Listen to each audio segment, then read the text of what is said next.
Also from us, a wonderful good afternoon. It is excellent to see you all here. Thank you for joining us. We are going to promise something. We are going to have an interactive and very interesting hour debating luxury, lifestyle, and much more. But before we go into the topic, I would like to ask my distinguished panelists to introduce themselves, because all of them bring in some unique aspects of the topic we are going to talk about. So, may I ask? Sure, I'll start. So, welcome. My name is Emile Bootsma. I'm the managing director of the hotel Adlon, Kempinski here in Berlin.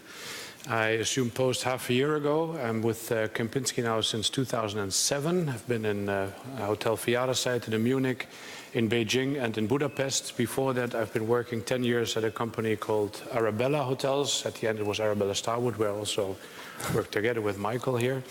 Originally from Holland, and around 22 years now in the business. And I'm looking forward to this discussion as a true grand hotel, how this fits into the luxury lifestyle discussion. Excellent. Thank you very much. Good afternoon, everybody. My name is Dina, Soliman. I'm a European brand director for IHG, particularly focused on Hotel Indigo, being the lifestyle and boutique brand within the InterContinental Hotel Group portfolio. I've been in hospitality for 3 years, so relatively new, but have been in marketing and branding for I won't say exactly so that you can't tell my age, but over 15 years. And obviously have been around the world, originally Egyptian, have lived in the US, all over Europe, and live in London for the last 15 years. Thank you, Dina. And to my panelist on the right. Good afternoon, my name is Michael Struck. I'm CEO and founder of Ruby Hotels. Thank you very much for having me here, because Ruby Hotels still is a very small hotel group, so we feel honored to be here. I've been a hotelier and hotel entrepreneur for 8 years now, growing new brands, founded Kamea brands, grew Domero and Gold Inn hotels, small business hotel chains and luxury hotel chains. Before that, and that's where Emile and I met, I was MD in various roles at the Schurkup and Arabella Group, 4- and 5-star hotels in Germany, Austria, namely. Yeah. Thank you. So we have, is it working? We have the true essence of luxury. We have global expertise and then a lifestyle entrepreneur. Now, as we all know, the world is changing, and we all know that our clients are changing. Lifestyle, as Maria was alluding to, is a very hot topic for journalists, for everybody. It evolves, lifestyle, I believe, with ever-changing clients' behaviors, aspirations, attitude towards life. Lifestyle hotels are flooding the market. Now, I'm surely you as the audience may ask, what actually is a lifestyle hotel? Here we're all sitting and talking about lifestyle hotel. What is it? May I ask the panelists, each of you, to explain from your perspective what you believe a lifestyle hotel, what it is actually is all about? You want me to start? Good. All right. So I think lifestyle for me is highly, highly personal. I think for someone, his lifestyle could be to stay in a bed and breakfast hotel, but it could also to stay in a traditional grand hotel. So that's, for me, the word lifestyle is actually a little bit wrong, because everyone has his own lifestyle. So what is a lifestyle hotel? For me, any chain, any type of hotel is a lifestyle hotel in itself. It has nothing to do with luxury. So I'm not so certain if this is the right description, but we all know what it means, a lifestyle hotel at the moment. Everyone understands it somehow, but I think the deeper meaning goes a bit beyond that. So for me personally, lifestyle is the Adlon lifestyle, which is our own lifestyle that we live. We have our own tradition, our own history, the Adlon lifestyle. So here we park the thought of the Adlon lifestyle. We are going to go back to it to explore a little bit more what that means. But may I ask Dina to explain her thinking from a global branding perspective, what actually a lifestyle hotel is? I think generally speaking, lifestyle as a broad concept is a way that we choose to live our lives. And how that reflects itself. Obviously, we all have very individual personalities, individual backgrounds, and particularly certain values. So for some people, it's most important for them to live a healthy lifestyle. For some people, it's all about efficiency. Some others, it's about indulgence. And how that is reflected in the hotel industry, I think, is highly personalized, as Emile mentioned. And how a hotel can take a particular value of a certain group of individuals and create a product and a service that identifies with them and give them that opportunity. I think generally in the market we believe lifestyle, or it's alluded to very much when it comes to design-led hotels rather than uniformed or standardized chains. So it's very much linked within the design and how that manifests itself in the hotel. So for you, lifestyle is individual, yet it is very much linked to design, correct? Thank you. Now to the lifestyle entrepreneur. To me, lifestyle, actually I agree with what Dina said and with what Emile said. I think it's a label, and it's an empty label in such that it means different things to different people. What I believe is important to understand that the hotel market is segmenting according to lifestyles, meaning according to aspirations, to values. The middle of the hotel market is moving particularly because cheap will always be cheap, expensive will always be expensive. But in the middle, it's these lifestyles that now are the important factors. How do you look at the market? And we, for instance, believe there's a new lifestyle segment forming around a concept we call lean luxury. The style conscious, the cost sensitive guests. Lifestyle in itself means, if you look at the market and at the aspirations and the emotional expectations of the target group, that it's not just a functional thing. So beyond lean luxury, what we offer is hotels of character, of individuality, of soul, the emotional premium, the emotional added value.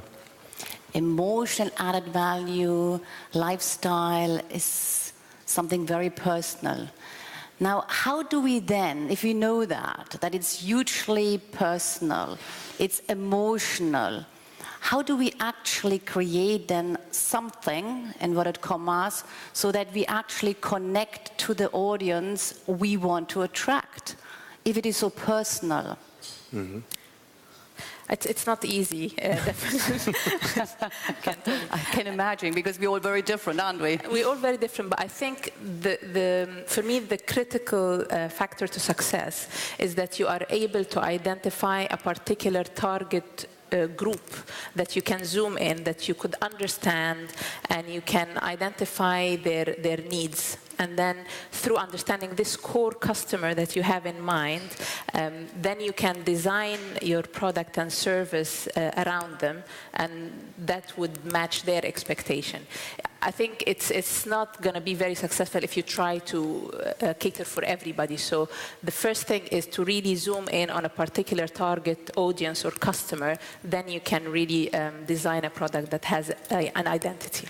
Can you give us, to understand your thinking, can you give us an example? So the audience, and what do you actually then exactly offer to create that lifestyle aspect?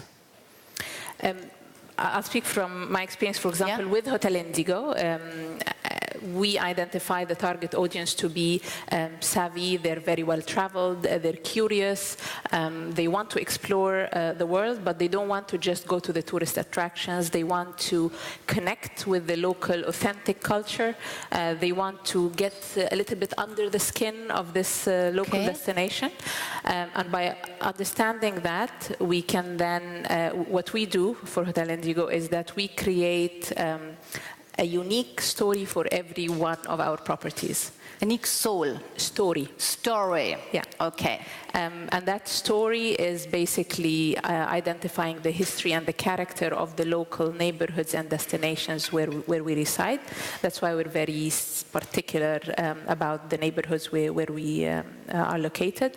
And then that inspires the design of the hotel, as well as the knowledge of the team who are running the hotel, so that they could facilitate this exploration and fulfill the curiosity of our guests. Okay, so you are taking the essence of the neighborhood and translate it into the design, into service offering, etc., to create that lifestyle for that target audience. I would be interested, knowing the Adlon from my former days. Now, the Adlon, you have different target audiences.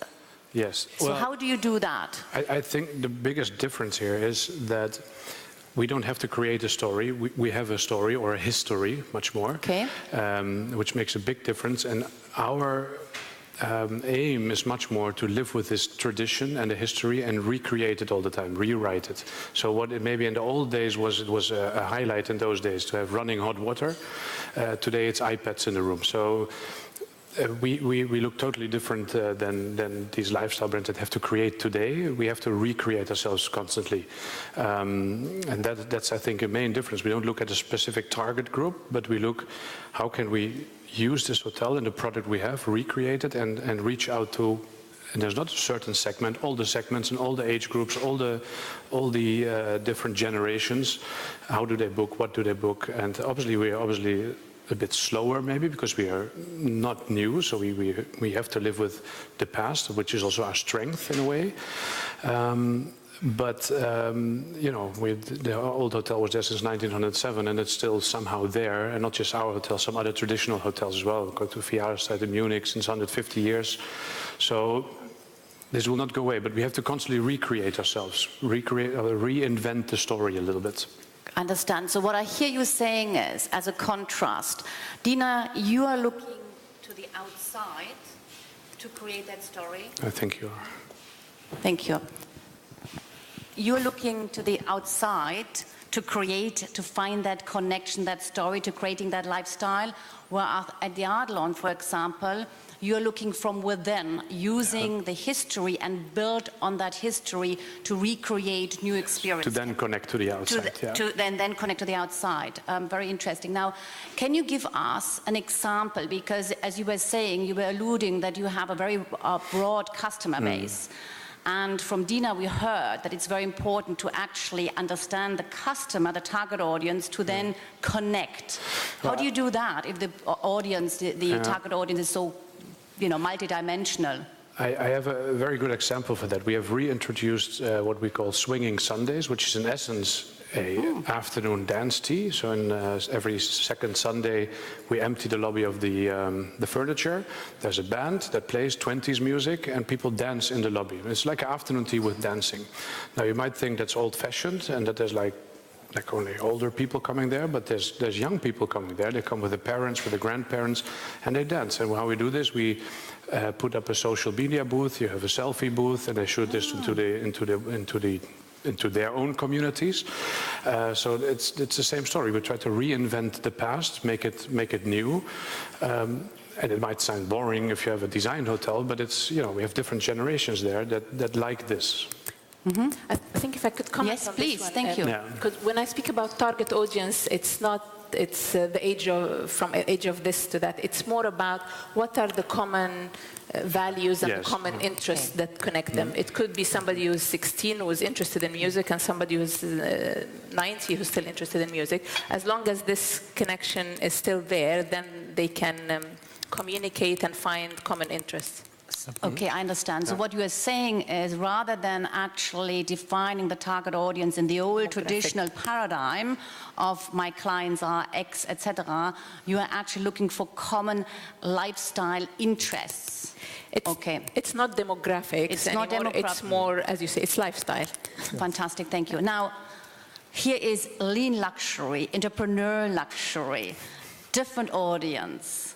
Different target audience. I think, as Dina explained, we look at the market in a psychographic fashion as well. It's exactly that. It's the lifestyle expectations, or if you wish, attitudes, values. So the question will always be answered differently. How do you create a lifestyle? Because it depends on your target group. For us, our target group in a psychographic segmentation is the modern and postmodern groups. Some of you in the audience will be familiar with the sinus milieus. It's a way of looking at the market. We add to that high social status, so there are some social demographic aspects in our segmentation as well. But in the end, we focus on a group that is large enough to be commercially viable, but homogeneous enough for us to be able to be relevant to them in a much better way than if we were looking to everybody. And the English put it very well. You don't have to be and you shouldn't be all things to all people. We don't try to be all things to all people. We actually try to be very specific, and we take the risk of losing people on the way. If you ask me for examples, well, I have to explain what our target group is first before I give you the examples of how we dress that. If I say modern to postmodern, that means that they value individuality, they value experiences, they value character and soul. So we thought about what is character in a hotel, and my answer to that, and it's a personal answer, I don't know whether it's right, but I believe with a hotel it's very similar to what it is with people. And if you think of people, what gives character in people, in my personal view, is whether they are authentic and whether they have edges, corners, where they actually take a stand. We do that, and I'll give you an example specifically on three areas. Interior, soul, character is easily for us created by using vintage furniture. All these furniture pieces already carry some soul and some patina, and we take the contrast by bringing several style decades together. Authenticity. You explained, you tell stories, and I think it's exactly the right way to do it. They have to be authentic, though. And we look both inside as well as outside. Our hotel is fortunately in a dance hall that has 150 years of history, so that's a history we play on in the interior as well as in the decorations, even going through to the room's design. Second, F&B, we try to address what is relevant to our target group, and actually the important factor is not what you do, it's what you leave away. So if we say the right things, but no more than that, you don't have to pay for that, for anything else. For us, for our target group, we have a wide selection of organic food. But we leave away, for instance, all the heavy calorie stuff in your breakfast. So we'd rather have fresh ingredients, local producers. So what I hear you saying now, that's very interesting. Relevance and soul. So here we have from within to the outside connecting. Here, what Dina was saying, it's the surroundings to connect.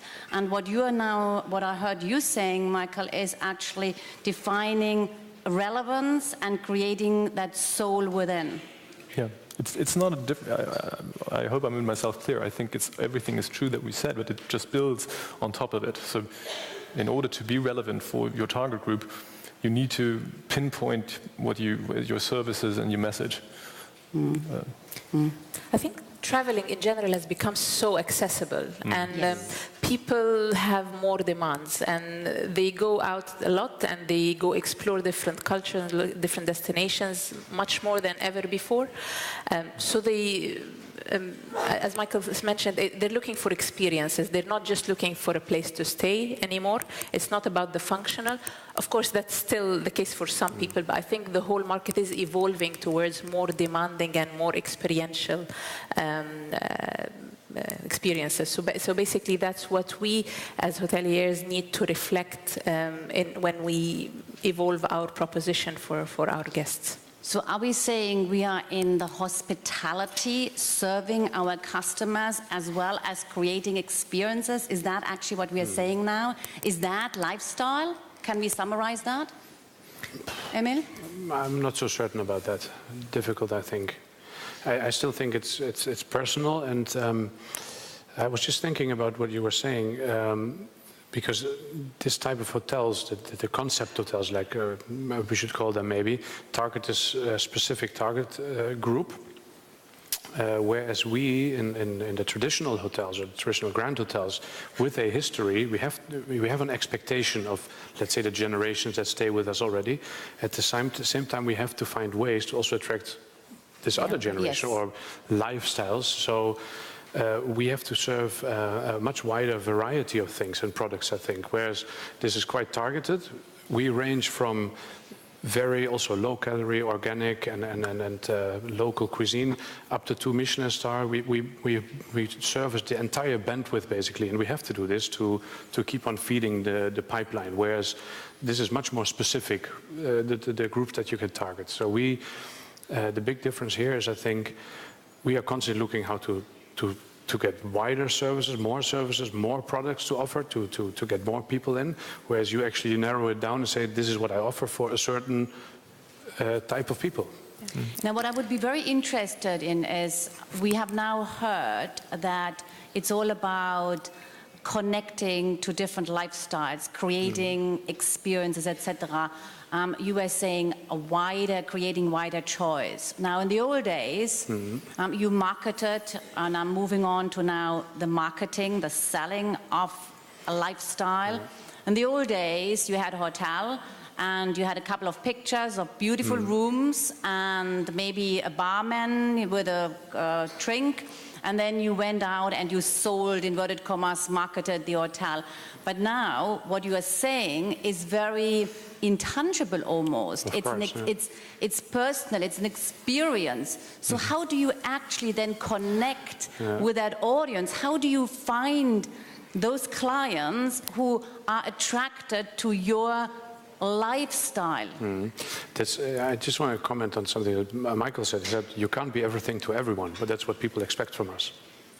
In our case. So that is exactly why we do that. And we also have we use total different media to target different customer groups. Like, I mean, in our Srabua restaurant by Tim Rauer here, we only use Facebook more or less. In other, we use much more traditional advertising and personal relation channels. So we have a much different way of finding our guests and customers than you have. Yeah, it's a big challenge, but I've wanted to add on your question. How do you address these people? Well, the good thing about psychographic segmentation is that you're segmenting by interests as well. So people who are into our modern and postmodern target group, for instance, will usually be into the arts, will usually be into music. And a good example, music. Well, you can create much more relevant messages and target your media that you use in a better fashion if you know that. For instance, we have in reconnaissance of this fact, we have an own radio station that we have, an online radio station. People listen to the music of our radio station when they're in the hotel, but they can also take it home with them because it's always there. We have bands, we partner with affiliate partners that bring musicians to our hotel, and who then again, and I think this is matter of fact in the networked economy today, who will then communicate this in the social media. So what I hear you saying is actually bringing in other lifestyle aspects into the hotel, so to say, and then using them to actually push it out again. Why are you smiling? Am I saying something? I'm just smiling at the inflationary use of lifestyle, the word. It's because to me, lifestyle it's as I said, I think it's an empty label.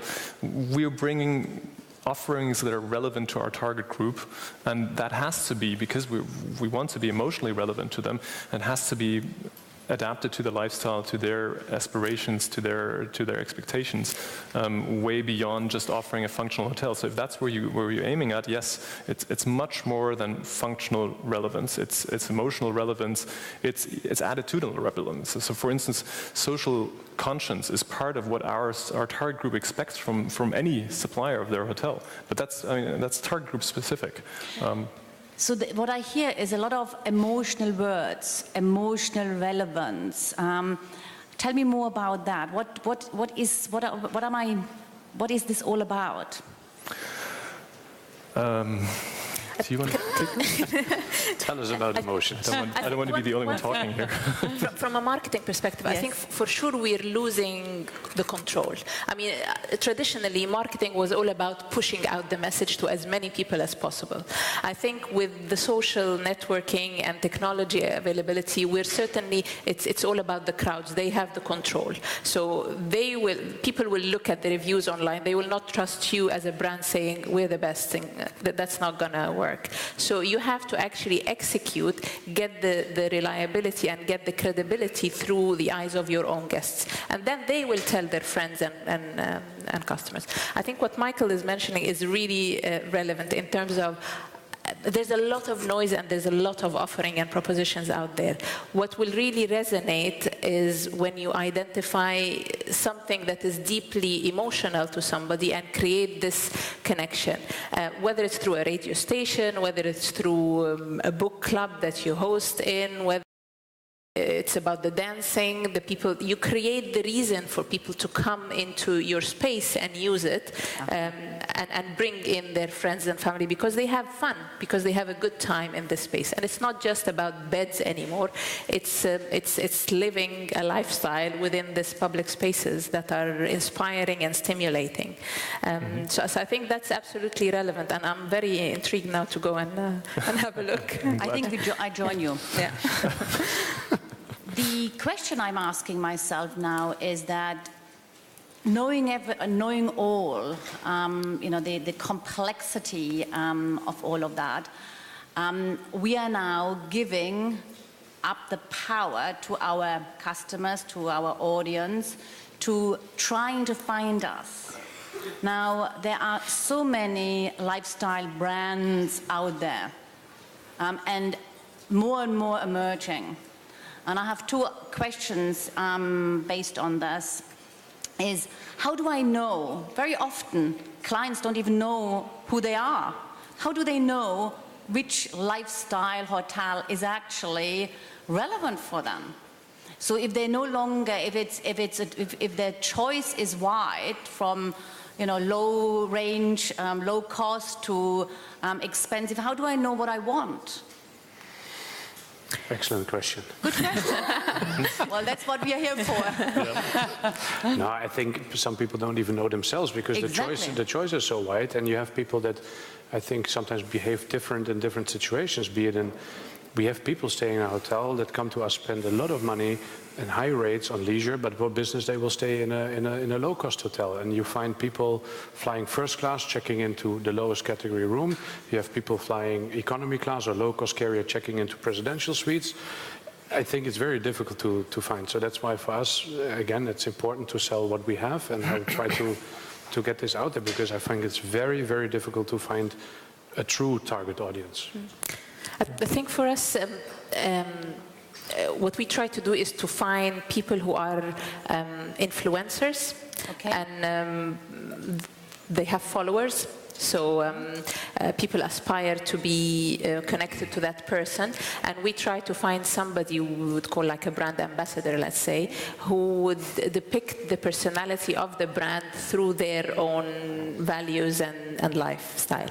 And by connecting with this brand ambassador, let's say, then we kind of create this association with the brand, and then the followers of these influencers, whether they're bloggers or they're food and beverage heroes, for example, or whatever it is they do, if they're music gurus, let's say, then they have a certain personality about them that identifies with the brand, and this way we could communicate indirectly what we're all about. That's one way of doing it. Yeah, and I would like to add to that, because nowadays it's not so much about how they find you, how they find your message. It's about who talks about you. Today, online reputation management is key, because people nowadays rely on user-generated content. They'll rely on what other people say about this hotel, and so much the better if they know that these people are similar to them and have the same interests. So for us, it's very important to get people to talk about us. And that again brings you back to the question of how do you get that, how do you achieve that? And it's really a fact of not only what you do, but also what you don't do. People really appreciate if you make a point and if you take a stand. So if you look at our online reputations, fortunately there are more people who like us, but there are some people who hate us. I'd rather have it that way though, because that way there will be some people who love us, and I can live with those that hate us. But the people that love us, they talk about us. Yeah. But I think that counts for any brand and any level. Again, it's the same for us. Yeah. Get people to talk about you, like social media booth at a swinging Sunday. Yeah. User-generated content is what it is about. That's what it's all about today.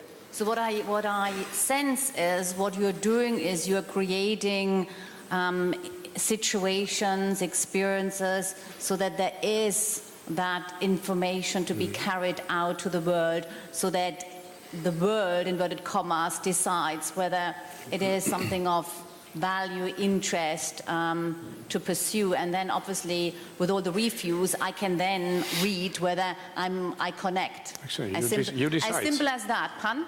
You decide. The guest decides. Yeah. I think one topic as well is loyalty, because loyalty. Loyalty. Okay. So guest loyalty, because if you do find this deep connection with your target group, they will be following you, they'll be talking about you, they'll be recommending you to friends and family because they know that you will be credible enough and you will bring the promise to life. So I think loyalty is very important to hospitality in general, and because, as you mentioned, the number of propositions and the number of lifestyle brands and hotels out there there's so much noise, and it's difficult for guests to find the one brand that they actually like, and in a way that is a shortcut, because then they stick to it. They know every time they go to a different hotel of this brand, then it will be a good experience. Dina, you're making a very good point, loyalty. I'd like to explore that a little bit more. In the past, loyalty was very much driven by points. Yeah? More points, more loyalty. Is that actually the same in the context we are talking now, because we are shifting to connecting emotionally with the clients? Can you buy loyalty through points in that new world we are exploring in terms of lifestyle? Who would like to take that question? Well, as you know, Kempinski is part of the Global Hotel Alliance. There's a program without points, and it's all about local experiences, where guests, depending on the number of stays, can gain experiences, and then they can use them in any location of any of the Global Hotel Alliance brands. And it's all about exploring the city and getting access to things that you cannot necessarily buy. That's what it's about. It's about an experience. Because we also believe you cannot buy loyalty by points. And this doesn't count for everybody, but there's a majority of points get actually made on company costs and then used privately. Correct. And that does not really bring loyalty. You know, that's, so we also think, we believe in experiences, and I don't know, I mean, most of the luxury brands do not have point systems to start with, or not a loyalty program in itself. They try to bring people to stick loyal to the hotels. The biggest challenge, I think, for the hotel industry is the loyalty to other travel agents, online, third parties, because they try to steal your loyalty, and that's I think a topic, but it doesn't belong maybe here. Yeah. So what I hear you saying is that in your instances, Kempinski is actually using their loyalty program and already bringing that lifestyle aspect, i.e. the choice of experience I can gain through my loyalty into it. So there is an extension of that concept to the loyalty program. How is that now in your instance? As a global brand, how do you do that? How does that work in relation to lifestyle hotels and our topic? Obviously, Hotel Indigo being part of the IHG big machine, it's kind of, you get the best of both worlds, because from one side, when you come to the hotels, you do get the individual personalized experience and service, as well as the stylish and modern design and the story and the connection to the local destination. But at the same time, you can you do get the loyalty points of part of the IHG rewards. So in this aspect, you're combining the best of both worlds. But I think in general, loyalty and points have become a prerequisite. It's becoming mainstream, and it's not a differentiator. Unless you really do deliver on the guest experience, people will not compromise. So you still have to deliver. Now, let's look at our entrepreneur. What does he have to say? Loyalty, large corporate organizations, having the power, or like Dina was saying, the machine. How does a small, aspiring company with a very defined purpose position itself in that other world of reality, which is the world of global brands? How do you do that? Well, fortunately, as Dina was already saying, points are not the decisive factor in the purchase, in the booking decision anymore.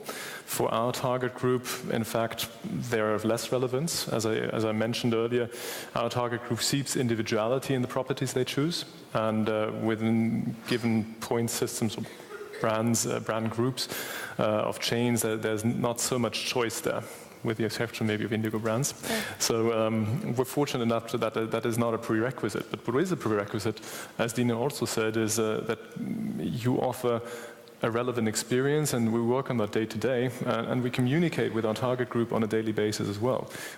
Part of our systems is that we invest heavily in customer relationship management. Mm-hmm. We try to learn as much as possible about our guests, in order to stay in contact on what is relevant to them. Relevance really is a key in the communication here, again.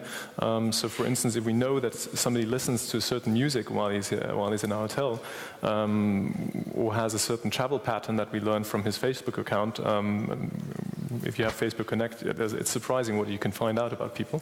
Yes, we do know. Yeah, and we use these data, and we speak to them on a regular basis, but only if we have something relevant to say. So for instance, if we know somebody likes alternative rock and there's a concert in the city where we have a hotel, we'll send him a mailing. Or if we know from his travel patterns that he usually comes for Easter break to a city like London, that's when we'll communicate to him. But wow, that's very targeted and it's very personalized. Yeah. I think loyalty points will work only in the case where there is a sea of the same. So when you don't have a differentiated offer, then in a way you have to buy loyalty.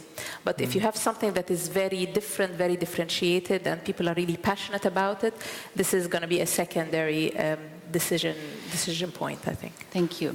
Going back on property, just going back into your individual hotels, we just touched the wider world, how to attract clients to your individual hotels. When I hear all what's happening, relevance, soul, experiences, and all these words, how do you actually train your staff to deliver what you are so easily telling us? Mm-hmm. It seems like, you know, fantastic. I go in your hotels and I have all these wonderful experiences.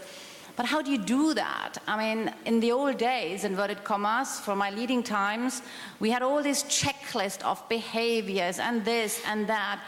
But that doesn't result in experiences. It doesn't result in the soul, what you are telling me. So how do you do that? How do you carry your staff onto this journey of relevance, of experiences, of everything you so wonderfully described? Who would like to start? Okay. Well, I think it's not just training. It starts where how you hire people, which people you hire, and that you hire the right, and that you know what kind of people you're looking for. We call this our DNA. I mean, this is not something specific to us, but that is a match, and then this will come automatically. And obviously it takes time to people to understand the product, the hotel, what you're trying to achieve. I think it's easier for us as a big hotel with 500 employees and 2.5 people in a training department to constantly work on training. And we just have those resources. I guess it's a bit more difficult for smaller hotels.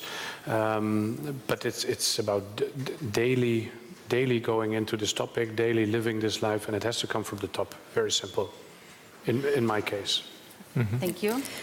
Totally agree. In terms of the starting point is who you recruit within your team, because if we're going to be delivering an experience where our team are creating this platform of exploration, they need to be curious themselves. They need to be explorer themselves. They need to have the ability also to interact with the guest and tell them a little tip without being too much in their face. So there's certainly the personality and the element. But I think the second thing is creating a culture, which it's not about just training. It's about constant communication, constant sharing of best practice, creating the community, a sense of community among the teams in the different hotels, and pride and passion for their brand and for what they deliver. Because through that, they will come up with their own ideas and their own style and original ways of delivering that experience. It's not a script that we want to deliver. People see through that. It needs to be authentic and natural. And as Emile said, it's the hiring in the first place, and secondly, the culture, creating the culture. the right hiring, creating a culture, and would you agree that the hiring is very much based on attitude, the personal attitude, rather than the skill set? So you can always train skills. You could actually employ staff from a completely different sector, no hotel business, no hotel experience, but actually appreciating what you're trying to create. Absolutely. Absolutely. I mean, there's a nice saying, hire for attitude and train for skills, and that's absolutely true. And in the case of our hotel, because our target group is so sensitive to authenticity, it makes it even harder, because we can't script, as you said, and we would never do that. But it is a fine balance if you expect your employees to be professional in service, but at eye level. That's another thing that we want our service staff to be. Our guests want to feel the hotel, and that's not. And many people forget that the harder factors, it's also the soft factors, it's the people. And they want to meet the service staff. They want to get into a real interaction with them, not with a role, not with a machine, basically, that's repeating phrases. And that's very hard to train. What we do, well, first of all, we're very, very diligent in the way we choose people. And when we have the right people, we do everything to keep them. I mean, it's a truism, obviously. But that means that we start with online assessments, and even a very simple service function we'll have 3 rounds of interviews, and we usually have a training session with them, and then we retrain and retrain and retrain on the attitude level. That's something that I personally do, because as you said, Emile, it's something that you have to do not just by example. You have to bring your own personality and your own values and your own beliefs into this. Otherwise, it just won't be credible. That's very interesting. What I hear here is emerging that even in lean luxury, as you use the term, what is transpiring is that the hiring has to be really according to that inspiration, to that essence, because in the past, in the lower luxury, it was, just hiring. You needed to have staff just to, inverted commas, clean the room, and it was a transactional experience. But what I hear here, it is very much the same concept in terms of hiring the people with the attitude and then helping them to actually live that essence of the brand, which is definitely a change, a shift from the traditional 1-star, 2-star hotels, which just literally you sleep, good bed, very cost effective, and then out you are. So that's a big shift, what I can see here. Yeah, and I think I suppose we're coming to processes later, but in any case, it's not just training. You have to give the people the opportunity to interact with your guests, and that means that you have to take all the administrative and menial tasks away from them as much as possible. In order to be cost effective for us, that's a challenge, because lean luxury means we want to offer a 5-star bed at the price of a budget hotel. We automate and we centralize as much as possible so that in the hotel, the service staff, and we call them hosts because it's a multifunctional team, they can really focus on the guest and the interaction with the guest. Thank you. Now, ladies and gentlemen, I just want to warn you that you have the opportunity to ask questions. And we encourage you to ask questions, because these are the expert in luxury, lifestyle, or lifestyle. So I would like to ask one more question. We then have 10 minutes for Q&A, and I noticed that you have a burning question. So please do think about it, because we would love to hear from you to just to get a sense of what pressing questions you have. Now, I have a question. When I prepared for the panel, and I noticed that obviously many global brands have created a lifestyle brand, such as Starwood with its W brand, or its cheaper version, a Loft, Hyatt with its centric hotels, Jumeirah Group in their venue lifestyle brand, or Hilton Worldwide with Canopy. Is this a disguised growth strategy, I'm asking myself, because all these brands, which I just mentioned, they are in every single key location. obviously, you cannot have 2 Starwoods or 2 Hiltons. Well, you can, but you know there is a limit to how many same branded hotels you can have in one destination. Is this a disguised growth strategy to actually penetrate that market further by simply saying, here, I'm putting a lifestyle hotel and I'm getting some more clients? And I think this is more a question for Dina as it refers to the brand. Yeah. I think every big hospitality company has a portfolio of brands that is targeted to different audience and that will penetrate a certain segment of the market. It's reassuring that Canopy and Hyatt Centric and all these brands are launching, because it means that we're in the right space. Everybody's attracted. Good way of seeing it. Yeah. But we have been there for 10 years. We just celebrated the 10th year anniversary for Hotel Indigo last year. We have 62 hotels open. The last one, I was there in Helsinki actually on Monday, opening the 62nd hotel. And there's another 62 in the pipeline. So in terms of growth and global presence, it's there. We've done it. We've delivered. We're real. We're not just ideas.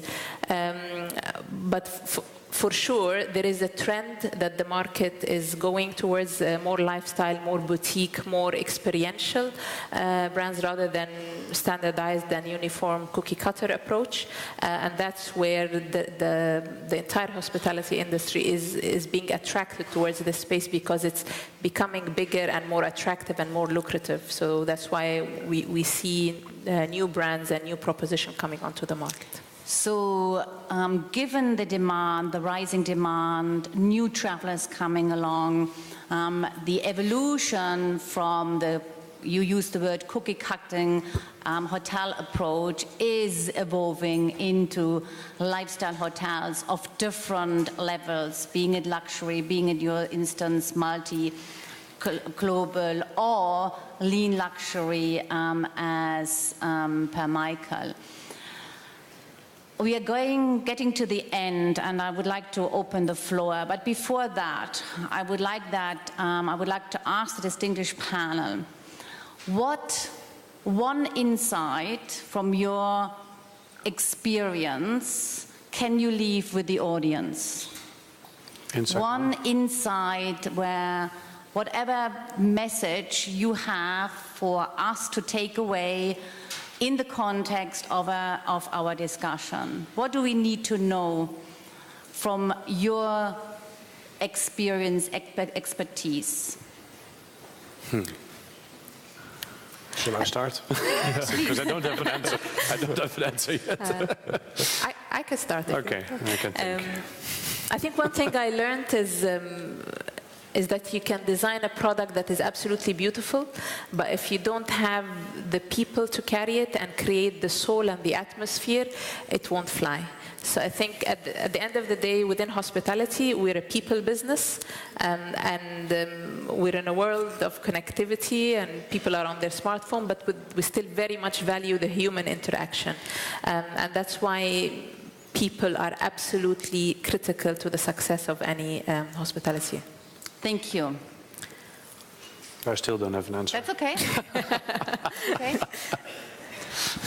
Ladies and gentlemen, I'm sure you have lots of questions. I'm sorry that I had my back to you, but I needed to make sure that I watched my panel. Is this Maddie? This wonderful Maddie. What is the question? I noticed.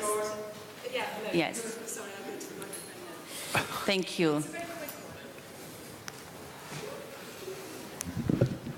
Yes, it's on. Hello there. I noticed from your title a global attitude toward life turns. And life turns, in fact, that's turns the conventional, sorry, towards life. My question relates to that adjective, global. Do you see, from your experience, the kind of guests coming through, is there a shared global attitude to lifestyle attitude, or is there still a sort of a bit of a divide between West, maybe East, and the Thank you for that question. That's a very good question. Who would like to take that? Well, yes, we see that. I think the definition of luxury is, again, like with lifestyle, is very personal, and I think it's also different per continent, especially Asian is totally different from Arabic, and it's different than from what you find in Europe and even in the States again. So yes, there is a difference, and we have to, for us it's very important to understand those cultures, so that whoever walks through the door, we can understand what to do for this person and what is an experience for him. And for me, having lived in China, where luxury is that just everything goes fast, is something totally opposite of someone from Europe. And that's exactly the challenge, going back to training. How do we train our staff? And that has not worked in other parts of the world to understand this, which we work on. But you had a question. If you wouldn't mind going to the microphone there. Thank you very much. No lifestyle is the entrance of the EDP.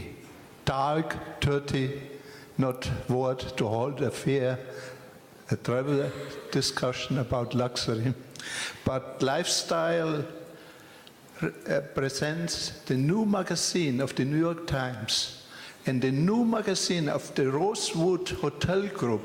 This is real lifestyle and so different from which we're now in the present. Thank you very much. And it's actually very fascinating, the topic. And when you look back at the question we are debating, lifestyle, and we discover that it's very personal to everybody, to each of us, is shifting continuously. And therefore, hotels, companies, we have to evolve as well. And what I personally am seeing, working with luxury brands and luxury hospitality, that aspect lifestyle is merging more and more. And that's why your point is very valid. We have to seek new ways of communicating with an ever-evolving audience. Thank you very much. Any other question? Actually, I would like to answer to, was it Maddie? Maddie. Maddie's question as well. I believe that it's again target group specific, how many commonalities there are in your emotional expectations, your attitudes. But for instance, for our target group, they're a very cosmopolitan one in itself. They travel a lot. And therefore, they're more homogeneous across countries than the segmentation, than between countries.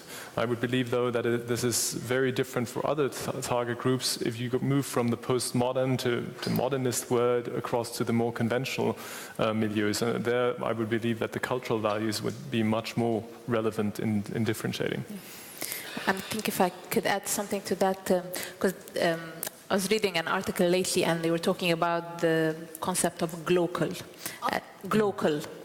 As in global, but locally relevant. Yes. And I think that's very much also within hospitality and the lifestyle, that it's a global brand, but it has to be within the context of the local market and has to be fitting within the local culture. And I think this is exactly what what global traveler is actually seeking. When you come to Berlin, you want to have a local Berlin, inverted commas, experience, and you do not want to be thinking, where am I now? Am I in Amsterdam or Dubai or wherever? Exactly. And I think the more authentic we can become, the more relevance we are creating, and therefore the right customers will find us and enjoy the experience. Ladies and gentlemen, there's one more question over there. Yes, please. Hi, thank you very much. My name is Lina, and I have a question about when you talk about personalizing service for the customers or for the guests.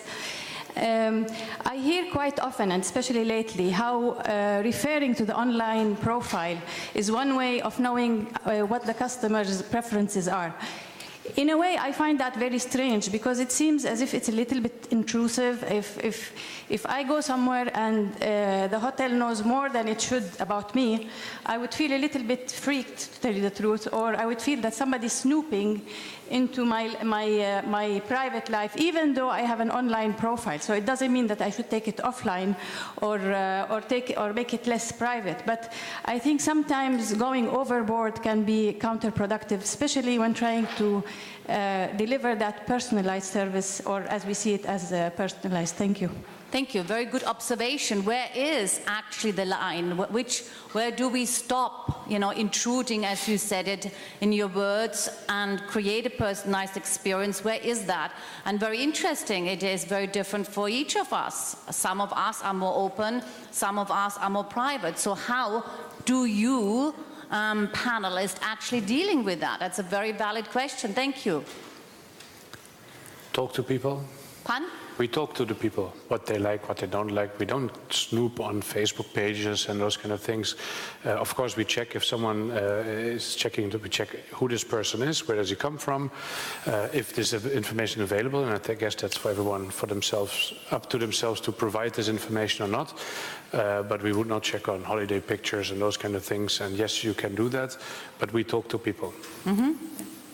I think in a way also, absolutely there is a fine line, and it's not about going out and checking every guest and their Facebook page and friends, but it is about, before they come to our hotels, for example, we ask if they're celebrating something special, if there is a particular experience they want to have while they're having the stay, and then based on that we can create something that could surprise and delight them, but not being too much in their face. So responsiveness, but at the same time being a little bit proactive. Thank you. So, okay. And now from your end, because I heard you... Well, our target group, in fact, is a little less sensitive, but obviously there's an opt-in legally required anyway, and we're very, very sensitive if somebody opts out. So that's the fine line we don't cross. Thank you. Well, we are shown that we have to conclude this panel. I certainly had a enjoyable experience together with my very distinguished panelists. As you can see, we had some different point of views, luxury lifestyle, I call it global lifestyle, entrepreneurial lifestyle, lean luxury, whatever the word is. I think we all have drawn some conclusions, I hope. Now, we have a TED question for you. So I understand that you have all something on the side. It looks like it's a device. A device. And there is a question which is actually on the screen, or should be coming up on the screen. It is there.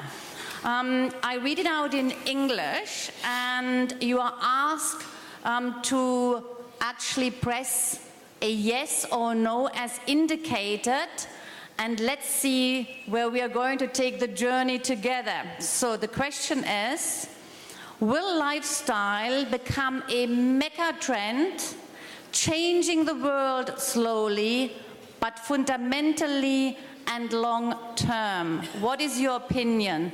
Yes or no? Oh. Gee.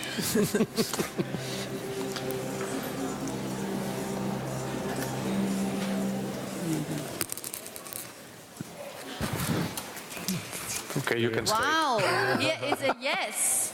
The world is changing, so is our business, so are our hotels. Ruby Hotels is alive. Fantastic. And I think we are all here working in an industry which is fantastic, because all the changes we have been discussing will be fascinating to be part of creating those trends. So on behalf of my panelists, thank you very much for joining us today. Thank you for your attention. Thank you for your interest. And we wish you a fantastic, successful ETB. Thank you. Thank you. Thank you.